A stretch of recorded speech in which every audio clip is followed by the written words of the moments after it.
মাধ্যমিক পরীক্ষার্থীদের হাতে পেন জলের বোতল ও টিফিন তুলে দিল বাসুদেবপুর জীবনী গ্রাম পঞ্চায়েত। জীবনের প্রথম বড় পরীক্ষা মাধ্যমিক। এই গুরুত্বপূর্ণ পরীক্ষায় বসে চলেছে অসংখ্য ছাত্রছাত্রী। ভবিষ্যতের ভিত গড়ার এই গুরুত্বপূর্ণ সময় পরীক্ষার্থীদের পাশে দাঁড়ালো বাসুদেবপুর জীবনী গ্রাম পঞ্চায়েত।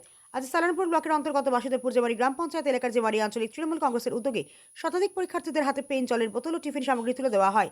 শুধু তাই নয়, যে কদিন ছাত্রছাত্রীদের পরীক্ষা রয়েছে সেই কদিন তাদের পরীক্ষা কেন্দ্রে নিয়ে যাওয়া থেকে শুরু করে তাদের বাড়ি পৌঁছানো সকল ব্যবস্থা করানো হয়। পরীক্ষার দিনে মানসিক চাপ ও দুশ্চিন্তার মাঝে যাতে ছাত্রছাত্রীরা কিছুটা স্বস্তি ও সাহস পায় সেই উদ্দেশ্যে এই মানবিক উদ্যোগ গ্রহণ করা হয়। গরমের কথা মাথায় রেখে জলের বোতল এবং পরীক্ষার প্রয়োজনীয় সামগ্রী হিসেবে পেন তুলে দেওয়া হয় ছাত্রছাত্রীদের হাতে। এদিন পরীক্ষার্থীদের হাতে পেন ও জলের বোতল তুলে দেন বাসুদেবপুর জীবনী গ্রাম পঞ্চায়েতের প্রধান অনিল ধীবর। তিনি ছাত্রছাত্রীদের মাধ্যমে শুভেচ্ছা জানিয়ে বলেন, মাধ্যমিক জীবনের প্রথম বড় ধাপ। ভয় না পেয়ে আত্মবিশ্বাসের সঙ্গে পরীক্ষা দাও, তোমরাই আগামী দিনের ভবিষ্যৎ। বাসুদেবপুর জীবনী গ্রাম পঞ্চায়েতের এই উদ্যোগে খুশি ছাত্রছাত্রী ও অভিভাবকরা। তাদের মতে প্রশাসনের এই পাশে থাকার বার্তা পরীক্ষার্থীদের মনে সাহস ও ইতিবাচক মনোভাব তৈরি করবে। মাধ্যমিক পরীক্ষার মতো গুরুত্বপূর্ণ সময় ছাত্রছাত্রীদের পাশে দাঁড়িয়ে বাসুদেবপুর জীবনী গ্রাম পঞ্চায়েত আবারও প্রমাণ করল শুধু প্রশাসনিক দায়িত্ব নয়, মানবিক দায়িত্ব পালনের ক্ষেত্রেও তারা অগ্রণী। এদিন এই অনুষ্ঠানে উপস্থিত ছিলেন প্রধান অনিল ধীবর, উপপ্রধান খুশবুরাজক মেমারি আঞ্চলিক তৃণমূল কংগ্রেসের ইনচার্জ কাজল গোস্বামী, সভাপতি গৌতম নাথ, সহসভাপতি গোপাল দাস, যুব সভাপতি সচিন নাগ, পঞ্চায়েত সমিতি সুশান্ত কুমার মণ্ডল সহ অন্যান্য কর্মীবৃন্দ।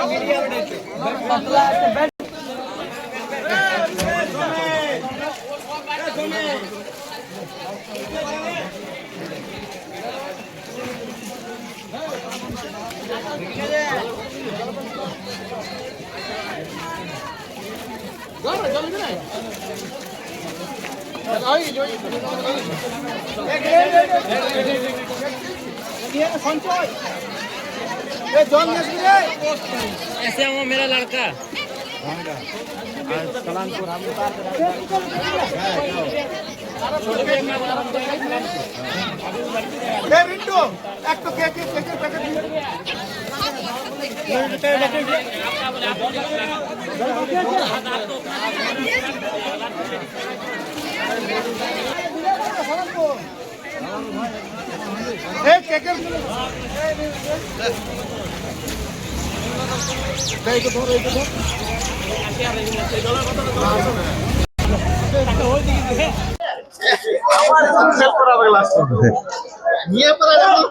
এমন লেখে দিবে না তোমার গাড়ি লিখতে চলে আসবে।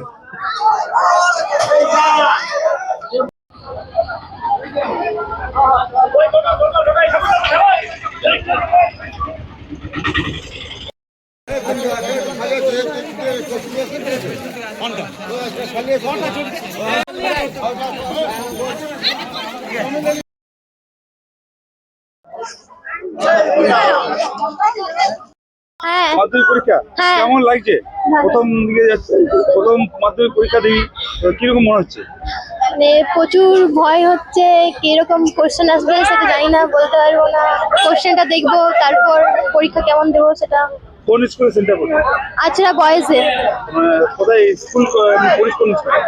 আছড়া গার্লস। গার্লসে পড়িস? হ্যাঁ। বয়েজে সেন্টার দিস? হ্যাঁ। মানে একদম পাশাপাশি স্কুল? হ্যাঁ। কি নাম? বৈশাখী সূত্রধর। আজকে কি কোথায় যাবে? স্কুল পরীক্ষা কি স্কুলে কি আছে আজকে? এক্সাম। এক্সাম, মাধ্যমিক এক্সাম, প্রথম মাধ্যমিক এক্সাম দেবে, কেমন লাগছে? ভালো, খুবই ভালো লাগছে। মানে ভয় ভয় লাগছে? হ্যাঁ। কি পরীক্ষা আছে? বাংলা। বাংলা পরীক্ষা। কোন স্কুলে সেন্টার পড়ছে? আছড়া। আচ্ছা, কি বয়েজ স্কুল? Boys school. তো পরীক্ষা সব রেডি, মানে প্রস্তুতি একদম হয়ে গেছে? হ্যাঁ। কটা থেকে এক্সাম? 10টা থেকে। 10টা থেকে এক্সাম। আচ্ছা, তোমাদের জন্য এখানে সরকারিভাবে যে ব্যবস্থা রয়েছে, পঞ্চায়েত বাসুদেব যে গ্রামীণ পঞ্চায়েত রয়েছে, সেই পঞ্চায়েত থেকে তোমাদের জন্য গাড়ির ব্যবস্থা করা হয়েছে, তোমাদের জল, টিফিন এবং পেন দেওয়া হলো। তো কি বলবেন এই বিষয়ে? পঞ্চায়েত খুবই ভালো লেগেছে। খুবই ভালো লাগছে। এরকম ব্যবস্থা কি আগে মানে এরকম ছিল, সেরকম কোনো ব্যবস্থা? না। তোমার নাম কি? মুকুল। মুকুল কি? মুকুল বাউরি। আজকে বাসুদেবপুর জীবনী গ্রাম পঞ্চায়েতের পক্ষ থেকে এবং আঞ্চলিক তৃণমূল কংগ্রেসের পক্ষ থেকে আমাদের মোটামুটি 13খানা গাড়ি এবং 125 থেকে 30 জন স্টুডেন্টদের জন্য, মাধ্যমিক পরীক্ষার্থীদের জন্য যাতায়াতের ব্যবস্থার জন্য টিফিন, জল ও পেনের ব্যবস্থা করা হয়েছে। আমাদের নির্দেশ অনুযায়ী দাদা বিধানদা এবং মুকুলদার নির্দেশ অনুযায়ী আমাদের এই উদ্যোগ আমরা সকলে আছি, সকলে মিলে আজকের এই আমরা ব্যবস্থা করা হয়েছে। কোন কোন স্কুলের ছাত্রছাত্রী ছিলেন এখানে? School Achhra school, Salanpur Kalyaneshwari high school, Kastur Bagan, এই 3টে জায়গায় সেন্টার পড়েছে ওনাদের। আচ্ছা, তো টোটাল কতজন ছাত্রছাত্রী ছিল? 125 থেকে 30 জন মতন। আর এই ব্যবস্থা কি যতদিন পরীক্ষা চলবে ততদিন থাকবে? হ্যাঁ, একদম পুরোপুরি যতদিন না মাধ্যমিক পরীক্ষাটা শেষ হচ্ছে ততদিন পর্যন্ত বাড়ি থেকে নিয়ে যাবে গাড়িতে করে, এবং স্কুল থেকে আবার বাড়ি পৌঁছে দেবে। এটা আমাদের পুরোপুরি দায়িত্ব নেওয়া হয়েছে, কারণ ওরা প্রথম মাধ্যমিক এক্সাম দিচ্ছে, বোর্ডের পরীক্ষা প্রথম, তাদের যাতে কোনো রকম অসুবিধা না হয়, যাতায়াতের অসুবিধা না হয়, এবং পরীক্ষা পর্যন্ত যাতে সুস্থভাবে পরীক্ষা দিতে পারবে এবং বাড়ি ফিরতে পারে, সেই জন্য নিরাপত্তার বিষয় হিসাবে আমরাও দেখে পড়ে এই ব্যবস্থাটা করা হয়েছে। আপনার নাম? আমার নাম বাসুদেবপুর জিমার গ্রাম পঞ্চায়েতের প্রধান অনিল চন্দ্র ধীবর।